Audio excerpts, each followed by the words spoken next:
ebyokwerinda binywezeddwa ng'abakulembeze b'Amakindi Ssaabagabo balayizibwa. Omukolo gutandise na mmeeya kuyisa bivvulu. Omukolo owedde oyinza okulowooza gwa NRM olw'abantu n'abakulembeze owedde abambadde engoye za kyenvu nga n'ekitebe kya munisipaali kyonna kitimbiddwa langi ya kyenvu. Saidi ya National Unity Platform batuwadde abantu babiri naye munange bo tebabakomyeko buli omu abadde aleeta abantu be nga bw'ayagala. Wabula kino tekirobedde bavubuka okujja nga bambadde engoye za NUP nga bwe bayimba ennyimba eziwaana ekibiina kyabwe, wabula bano ab'ebyokwerinda babayisizaamu ensambagere.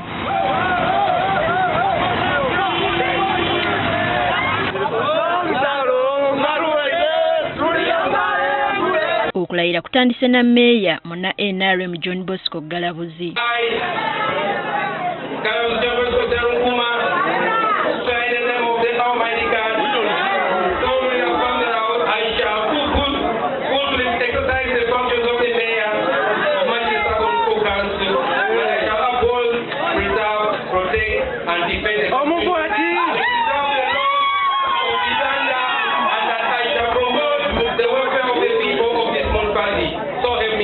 Oluvannyuma ne bakansala balayidde wakati mu kusoomoozebwa oluzungu nga bakira abamu owedde ebigambo babibasomera bwe babiddamu.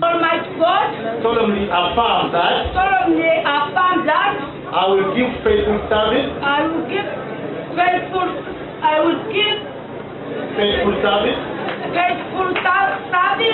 to this council. Solemnly affirm that I will give faithful service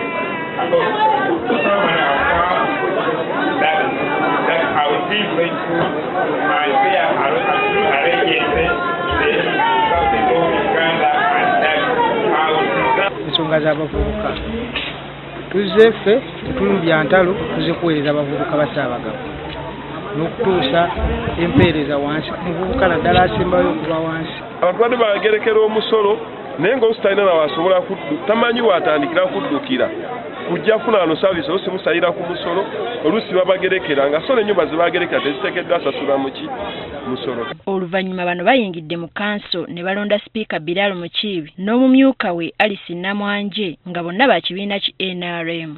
Wange wa municipality yawangudde deputy speaker.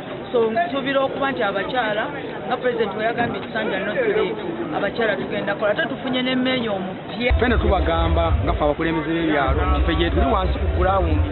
Kansala alondeddwa ogalowooza nti ogenda kubeera ku municipality nga tuvaayo wekwesa abantu. Ffe gye tuli tugenda kukolako lipoota.